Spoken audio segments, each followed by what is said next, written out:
This is E&P Reports, a service of Editor and Publisher magazine. Since 1884, the authoritative voice of news publishing. And brought to you this week by Voice, a new social media network that puts humans and creators first. Voice is free from bots and shady algorithms. They reward their communities for the content they create. Get early access now by signing up at voice.com/join. That's voice.com/join. And hello once again, Mike Blinder, publisher of E&P Magazine. And today we're talking about racism in the newsroom. Now, most of us would claim it does not exist within our own operations, but do the journalists of color in your environment truly feel respected and equal? And according to some industry leaders, a racist culture may be alive and well within the very newsrooms we manage without us having any concept of its existence.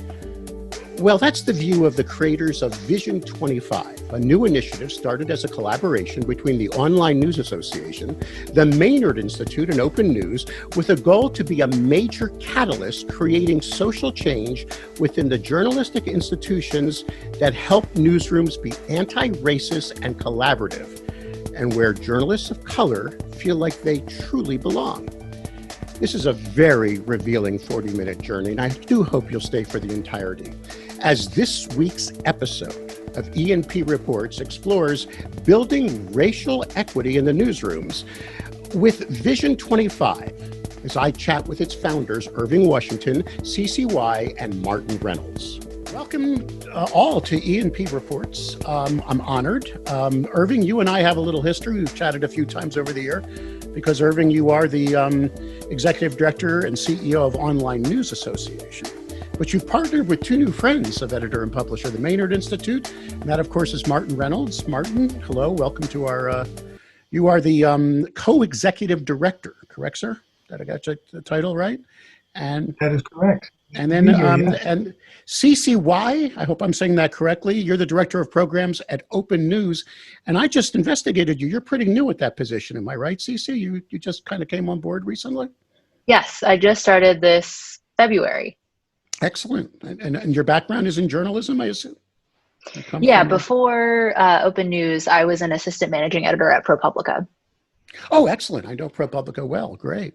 All right, guys. So first of all, if I may, we're here to first start chatting about Vision25, which mission is building racial equity in newsrooms. Could you give me just a little bit of the background? How did this initiative get born? Who wants to field that one for us now? Who would that be?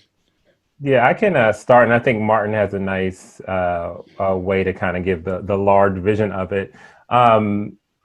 Each of our organizations, which we can talk about, has been doing work around diversity and inclusion in various ways, shape, or form.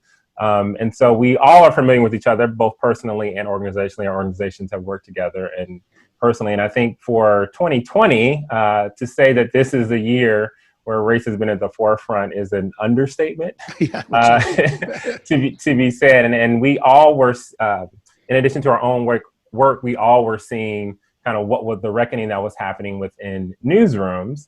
And just giving you I'll give you just frankly a personal story. As a leader of color, a Black leader of color, in the positions that I'm in, this was a really tough year for me personally. And that summer period was a reckoning of my own, particularly around, and I think every journalist of color recognizes this, the reckoning that's happening now, journalists of color have always known, felt, and seen.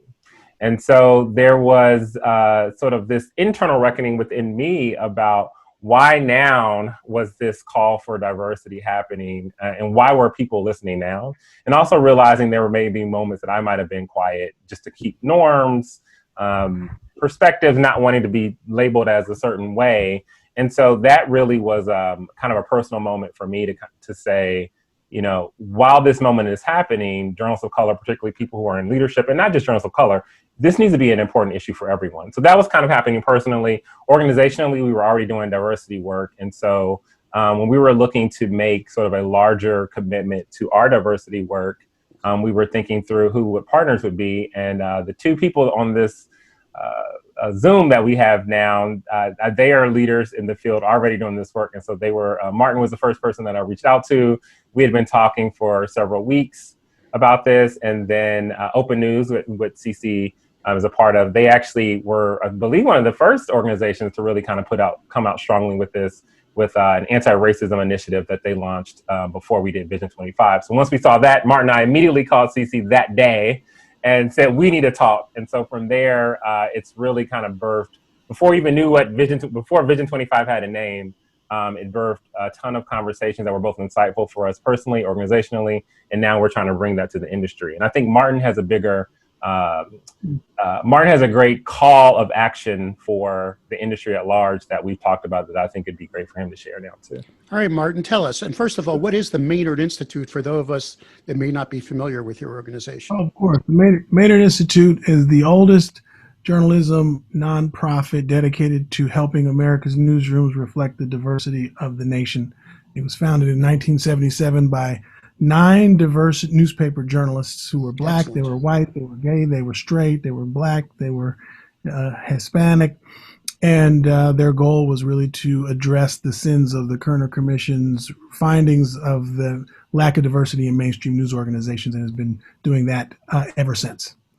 All right. And you're obviously got teed up by Irving here, who said Yes. that the first person he sought was you because you were in sync with his vision. So put a little meat on that bone for us. Well, the bone, I mean, the thinking was, the Maynard Institute has had its own, as Irving pointed out, about this summer being so challenging personally, and I completely agree with that. And it was also challenging, we've been talking about this notion of diversity for a long time, and then it's evolved to diversity, equity, and inclusion. And then over time, the Institute, we've even talking about, my colleague and I, Evelyn Sue, talking about, well, maybe it's equity and inclusion in service of diversity, because you can have diversity, but if there isn't equity and if there isn't inclusion, the diversity is largely performative.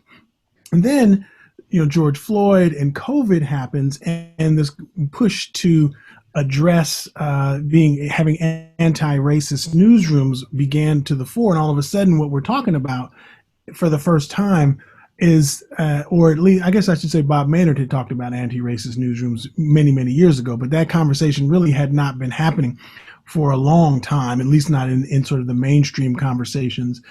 And in our trainings, we do a training called Fault Lines, where we talk about how we all see the world through the prism of race, of class, of gender, generation, geography, sexual orientation, and the political fissures of religion, or the societal fissures of politics and religion, and even levels of ability, and how you align across those social fault lines impacts how you see the world. It shapes your biases, and they manifest themselves in all sorts of interactions.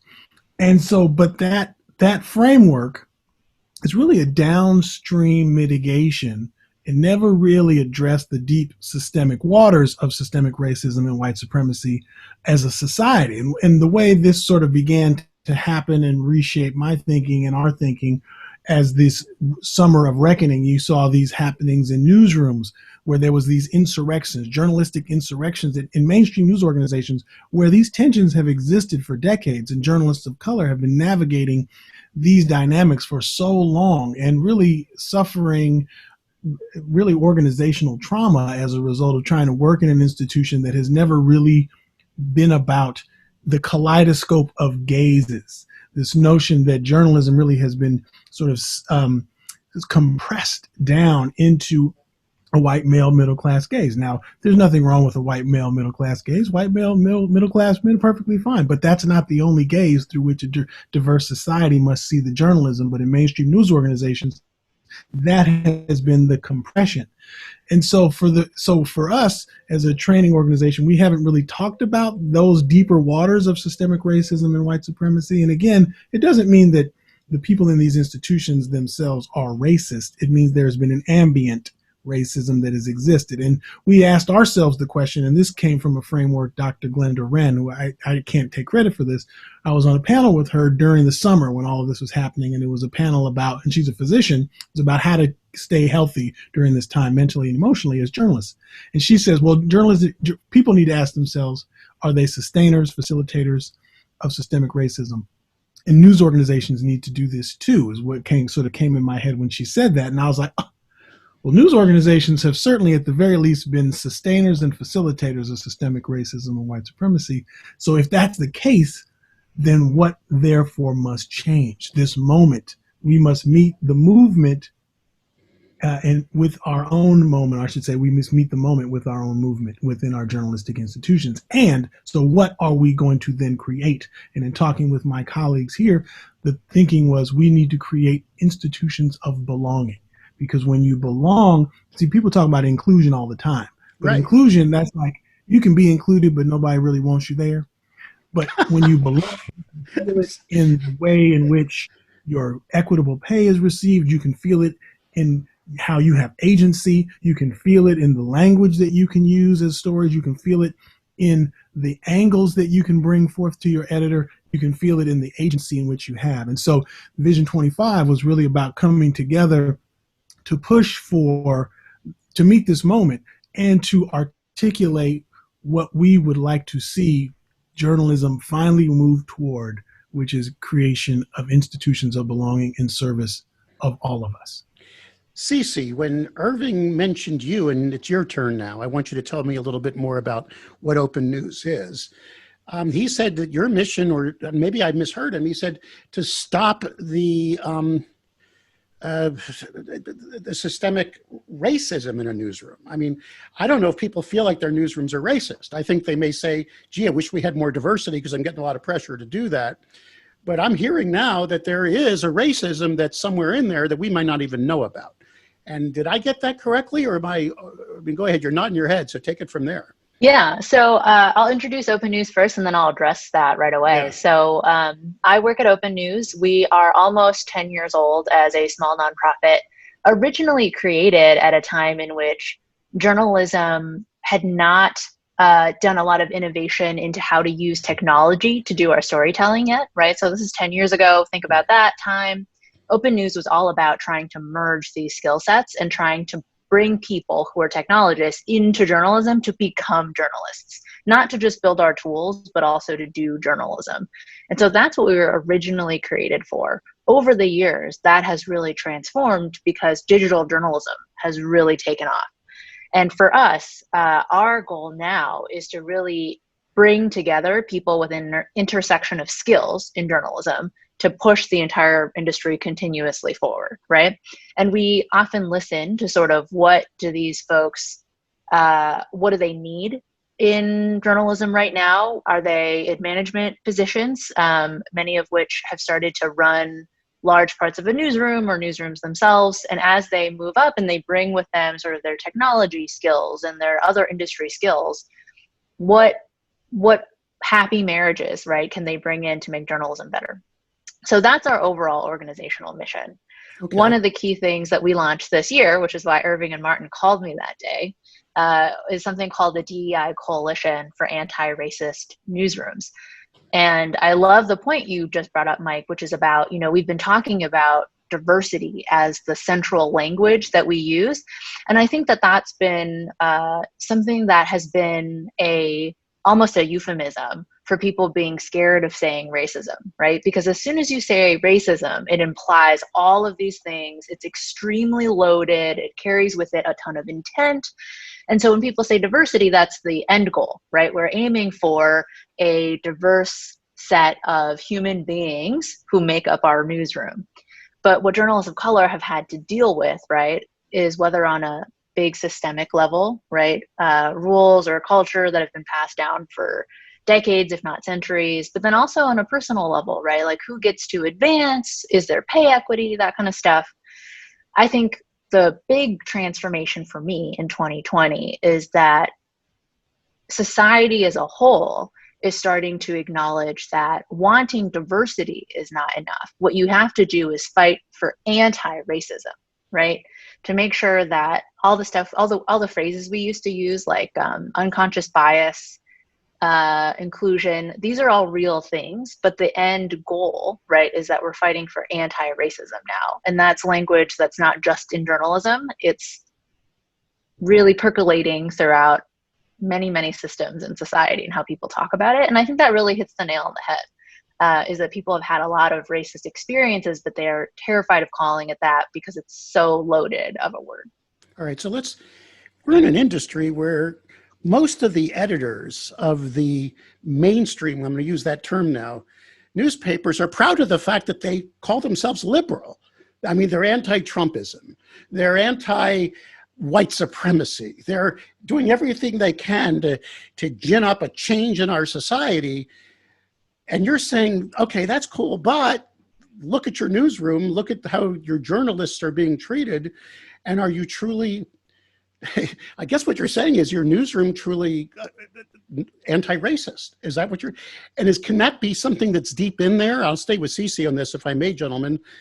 And you're not even aware of it? You're just kind of, plodding along going, okay, we're liberal, we're cool, I mean, I smoked joint in the 60s. I'm fine. I'm liberal. I mean, is that what you're trying to say here? We just don't even get it? So I would say that that's not exactly right. I like the phrasing you used where you said, look at your newsroom. Are we truly anti-racist? I think that's a good question that every editor needs to be asking themselves. I really doubt that people aren't aware that there's things going on in their newsroom that they would love to fix. I think people have, especially leaders in their organizations, they know that maybe there's something off here, something off there, but it's not the priority in the same way that they've been prioritizing. Okay, I think something that's been a really important thing for people to focus on for the last couple of years is like local journalism business models, right? How do I stay afloat? That's my number one priority. Of course, stay alive. Right. And that has not been intermixed with perhaps the answer is also to do with the fact that when we have a diverse community that reads our coverage, that pays for our coverage, right? That is part of the people depending on our paper, on our TV station, et cetera. Are they actually part of the solution? Because if we have a business, right, but we don't have a lot of diversity in our newsroom, a lot of our coverage is most useful to our white readers, then there's just a whole swath of people in America that don't really care to read our journalism because it doesn't apply to them. They don't see themselves represented there. And I think part of the understanding now is that diversity is quite interlaced with what is good journalism that is actually going to keep us afloat and alive. Martin, you said that media is targeting the white 25. I'm going to add that because, I managed radio and TV stations for decades in the 70s and 80s. You went for that 25 to 54 family demo, which happened to be white. You see what I mean? You don't say that out loud, but back then, that suburban demo. We all know that the world is changing around us. Are we living in the past, in your opinion? We don't understand our audience? Or is that simply chicken and egg? That's the audience I have because that's who my newsroom is. I think the big issue has been is that news organizations have not tethered diversity or the kaleidoscope of gazes, as I would like to say, to survival. And so diversity has been a nice to have rather than being viewed as essential to survival. Also, there's been decades of mistrust and distrust and mischaracterizations of communities, of diverse communities. And so in many instances, you have a deficit of trust. And so when we think about the impact that this has had, particularly at a time now as the advertising models have really shifted and more news organizations are moving towards digital subscriber models, of course, are you going to recommit the original sin of journalism, which is to focus on these mainstream white audiences? So, and my big concern in this time is that there is, in so many communities, there's a deficit of trust, and news organizations now are more stressed in many ways than ever. They have fewer people, more demands. There's, multiple platforms. You're trying to meet these sort of deadlines, multiple platforms. You're trying to post this, do that. There's less capacity, less bandwidth, arguably now, and fewer people than ever. But in fact, in order to build and rebuild relationships in communities who will then support you, you cannot just show up with a bouquet of roses after 50 years of mischaracterizing communities and say, oh, support me now. And so the implications for this are significant because it takes time to build relationships. It takes time to reconnect to communities. It's not something that you can just turn on. And so my biggest fear when we talk about sort of making this a movement is to rectify these problems and understand that this is going to take time to build these relationships, to serve these communities who are the changing demographic and who are the audiences of the future. So these aren't diverse communities. These are audiences of your future. And if you don't begin to view it from that perspective, then you're not, and align this to strategy. And I think what's going to end up happening is there's going to be more polarization and less reliance and trust. The other bad, and I'll end with this piece, the big issue here is the lack of trust that many of these news organizations have. And so if we're distrusted, repeating the sins of the past, how are we truly going to serve a democracy that is in dire need of trusting the news and information that those on this podcast listening provide?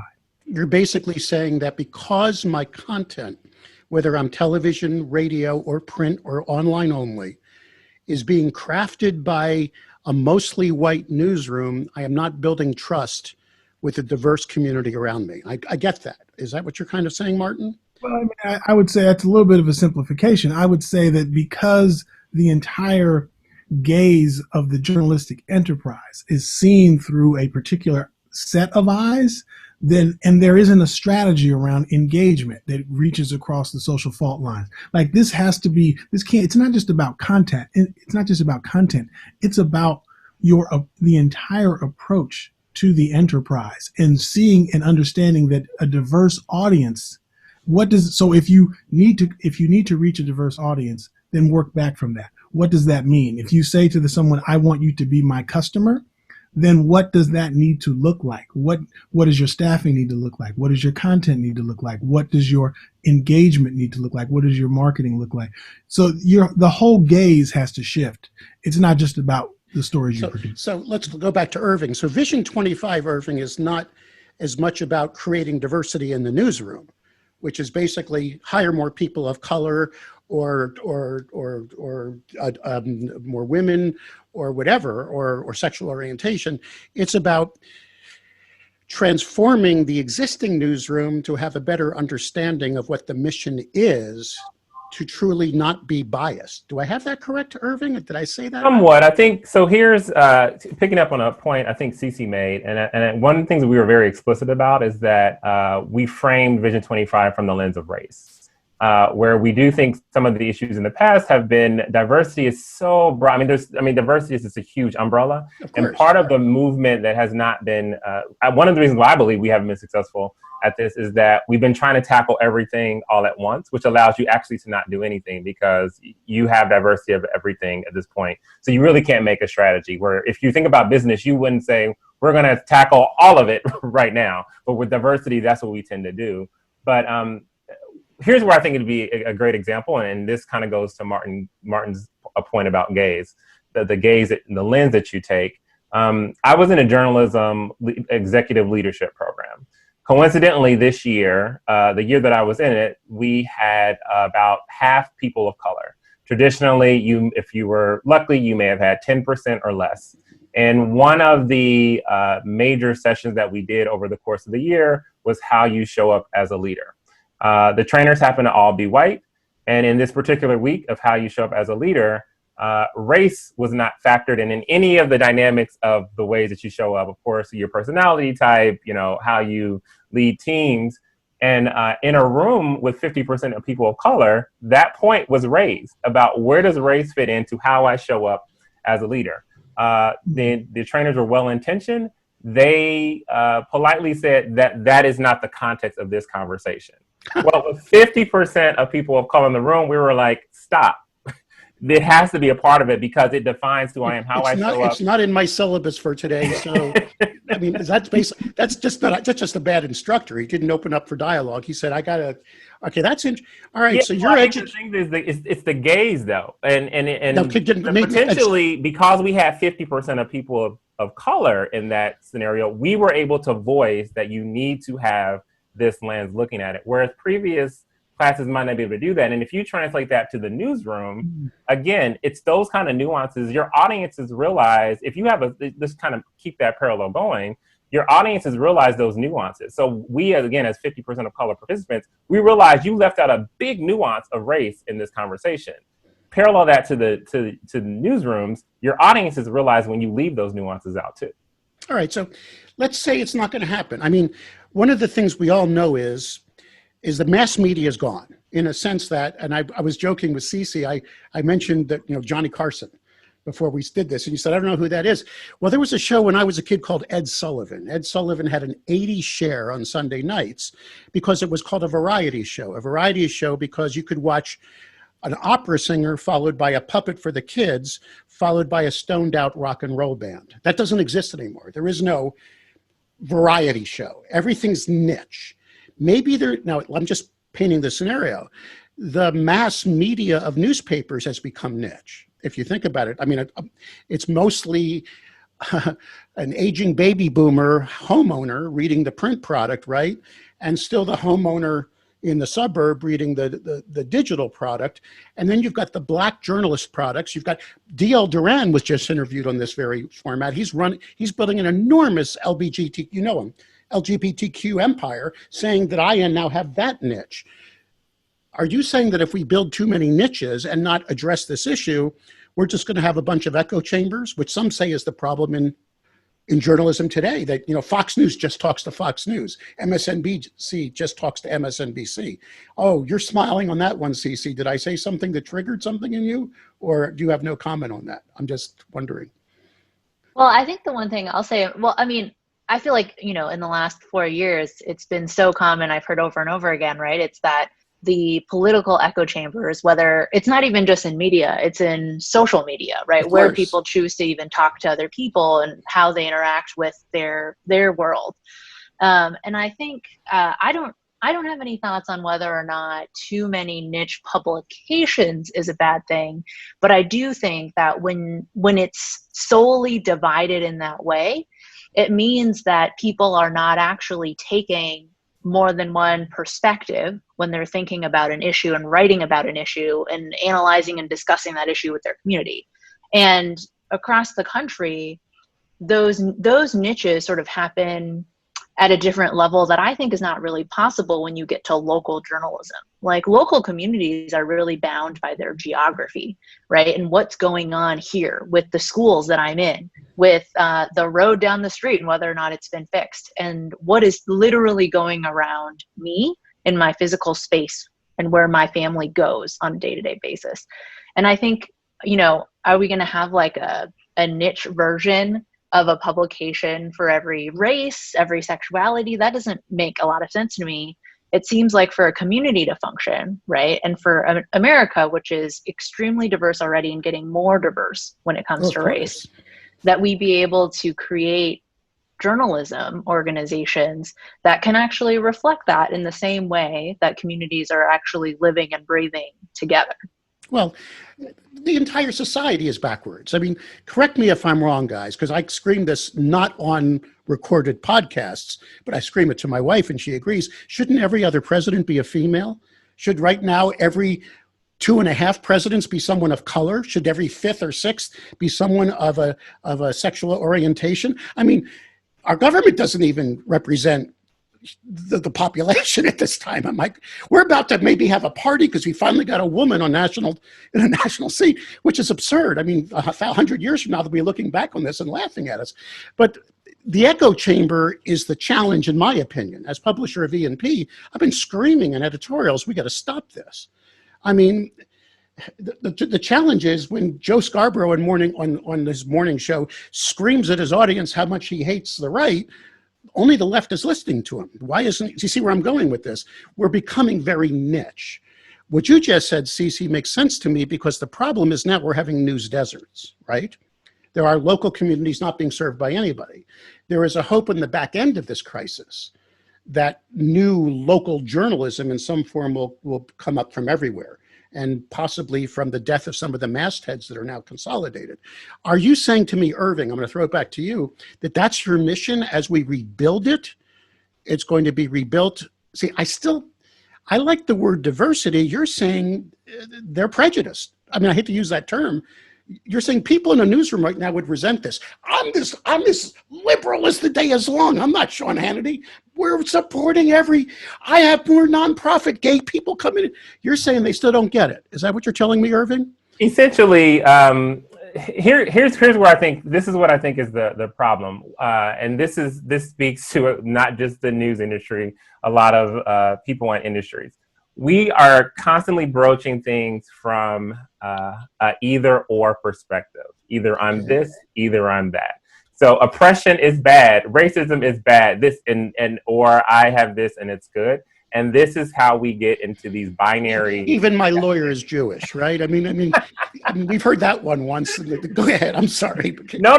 Yeah, I mean, I think this is what the thing, and that's a great example you say, and this is what journalists of color will tell you.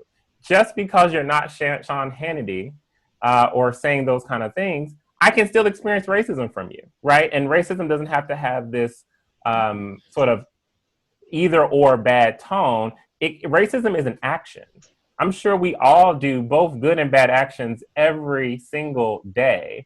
But to Sisi's point earlier around the loadedness that's comes with that, and what you see in this moment, and this is what Vision25 is about, there are many journalists of color who have experienced this and they have not had the opportunity to share their experiences and actually made to question themselves as if there was something wrong with them and this was not actually real. So if you think about it, Vision25, really one of the things we've also talked about, when you talk about racism, even saying the word whiteness in there, it really is a synonym for power. You don't take the words literally. Look at the word as in power. And if you have any sort of power structure, which if you are an editor, if you are an owner, you do have power. Where are your blind spots? What are you not seeing? In the example I just gave about the leadership program, when you are in these positions, you can't wait for things to come to you or wait for people to bring things to you. You have to take an active role to realize where are all your blind spots, where are inequities happening. So Vision25 is really a call for leaders of all backgrounds to do that. Okay. Mm-hmm. There's an old I joke just want to add one thing to what Irving is saying. All right, go ahead, Martin. I'm sorry. I think part of the problem has actually been that you've had, journalists tend to be sort of what I call often are suffering overwoke syndrome. So you have people that because they, do yoga in the morning and drink chai tea and may have a spouse of a diverse background, that somehow you don't think that you have biases that have been manifested as a result of how you align across these social fault lines.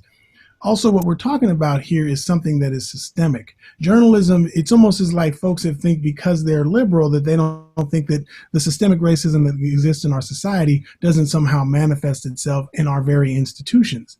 And we've been above that, as though we've been objective, right? This notion of objectivity is the greatest fallacy perpetrated on American journalism and journalism writ large, because none of us are objective. As Andres Tapia says from Korn Ferry, we can manage our subjectivity, but we are not objective. Of course, so, we're not robots. We're right. It really comes down to a recognition that, yes, you might be liberal, you might have these various views that allow, but in practice, who is part of your leadership team? In practice, who gets promoted?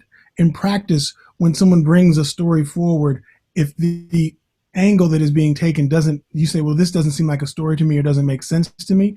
Why is that? Is that because your gaze is a particular gaze? So it's really about understanding sort of how systemic whiteness has affected our industry and then say, okay, well, how do we work back from that? And Vision25 is also about addressing really in a number of areas. There's a conversation around convening. So this is a great example of that, sort of having these conversations. There is training, which is what the Institute does, and there's agitation, which OpenNews is doing. So this notion of these three areas, and then thinking collectively, okay, now, also, Irving, maybe you can talk about how, so it doesn't take everyone to social movement, it takes 25% to make a change that is lasting. All right, so anyway, let's bring the rubber to the road, if I may use that old term. I was going to say there's an old joke.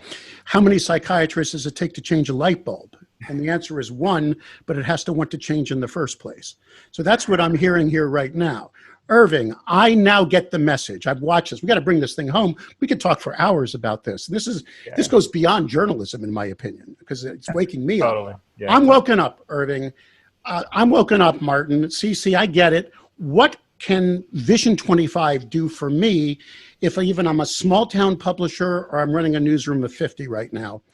Give me what you can provide to help make that change. Go ahead. Yeah, sure. For right now, one of the things that we're doing in this first phase, and I should just plainly state, the three of us, while we were having these conversations, we started down a path where we were going to start to outline all of those steps. And then we took a moment and we just stopped and said, this is bigger than anything that has been done before. And which is why we kind of built it on the movement building of this, is because this is beyond just a program, an initiative. What we're really working on is how do we get people to have the mindset shift of all the things that we've talked about right now. So it really is kind of around building more and more people in this mindset, which is not like the specific kind of thing. So the first phase of what we're doing right now is actually, this is a great audience, is that we're hosting leadership conversations right now. And the three of us are doing that, where we really want to get insight as to where are the barriers when you think about inequities in your newsrooms, diversifying your newsrooms. And so that's the first thing right now. So anyone listening to this can contact any of the three of us. They can go to Vision25, which is on all three of our pages, to sign up. So that is the first part about this, is really kind of getting that leadership perspective, because to Martin's point, the agitation that we're doing is on all sides. One of the things about the three of us partnering together, we all represent various forms in the industry, from leadership to people working at all levels of the organization. So we're building the collective around that. And then individually, all of our organizations currently right now, you can go active. O&A has training. Maynard does embed trainings, actually, where you can hire Maynard to come into your newsroom and look at the fault line training. And I know OpenNews is doing their initiatives as well too. So the current stage right now is our individual works, but particularly for those who are in leadership positions, we want to do sort of these one-on-one conversations. And then we're looking to get started in 2021 with some direct training that we can offer organizations. And that training will go beyond leadership to the newsroom level as well? Correct. We're looking to tackle all areas of the newsroom, and we're actually, and Sisi can speak to this, we've been having conversations to your point around, this is not just a newsroom issue. So what are other industries and people that we need to do to look outside of journalism? Excellent. Sisi, how are we doing that? How are we going beyond this just journalistic world here? What are we doing? Yeah, well, this is actually, I feel like a very beautiful part of how we're thinking about this, because getting stuck, talking about echo chambers, getting stuck within journalism, we feel like we have to figure out all the solutions ourselves as journalists, as if no one else in the world is also tackling these things, except there's so many people outside of journalism tackling these issues, right? And coming up with interesting solutions in different fields. And so we're sort of branching out, trying to get both inspiration, but also real partnership, right? This is us as a part of a social movement, real partnership outside of journalism, because journalism should be interconnected with the people that we cover, with the community, and we should be a part of the community. And so we have partnerships ourselves with other organizations that work around these issues, but do not call themselves journalists. And I'm learning a lot from them every day. But also, as Vision25 sort of proceeds, right, we don't want this to be just something that journalism tries to tackle on its own. That's one, unnecessary, and two, not the right strategic way to go about it. Got it. Mm-hmm. And Martin, anything you want to add that you guys will be offering at least this industry or beyond? Well, yeah, I mean, I think the reason this group came together was because, O&A has this incredible convening power, and it's also the journalism trade organization that reaches across all sectors. The Institute focuses on this training, and then what's also essential is what we're seeing, and why OpenNews is so vital, is that there's this necessity to organize as journalists in newsrooms and to advocate for change in news organizations. So when you think about these three components coming together, and then also calling in other individuals, organizations who also want to see this change. I mean, part of the reason that we've said this institutions of belonging is it's time to move away from just diversity to this notion of belonging. Because when you, as I mentioned, bringing this back to belonging, if the CEOs who are listening to this, or the publishers who are listening to this, can think about what it means to have an organization where those who work there feel like they belong and in service of the communities that they are seeking to inform. Think about how transformative that can be, especially at a time of the deep polarization that you have talked about. So there's a social, societal imperative. And the other part that we're also thinking about is how the need to utilize community organizing techniques to build trust in relationships, right? One of the things about activists and community organizers is that they know how to bring folks together. Journalists need to think about how do we reach out to not be niche, but to reach out to cross sections of communities, and community organizing techniques is one way in which doing that. So this is really about bringing a lot of components together and then sort of honing our skills as three collective organizations, but then thinking broadly about who do we call in to help make this a movement, not just a moment. Irving, how does someone get a hold of your Vision25 I guess conclave or this triad? I mean, you have a website, you have an email address. What do they do? Yeah, right now they can visit all of our websites. So journalist.org, opennews.org, and Maynard.org. There's information where you can access any one of our sites. Right now we have a sign-up list that we're building our collection of names. We're looking to get 25% of the industry in this movement. Good for so you. We want people to come up and sign up for that. We're doing outreaches on individual calls. And as well, over the course of the next 4 months, there is a series of Institution of Belongings hosted monthly, and Maynard is leading that effort. So there'll be more information about that if people sign up for our list. I really appreciate all your valuable time. You guys have got me thinking. And for an old guy like me, this is great. I really appreciate it. I also respect what you're trying to do.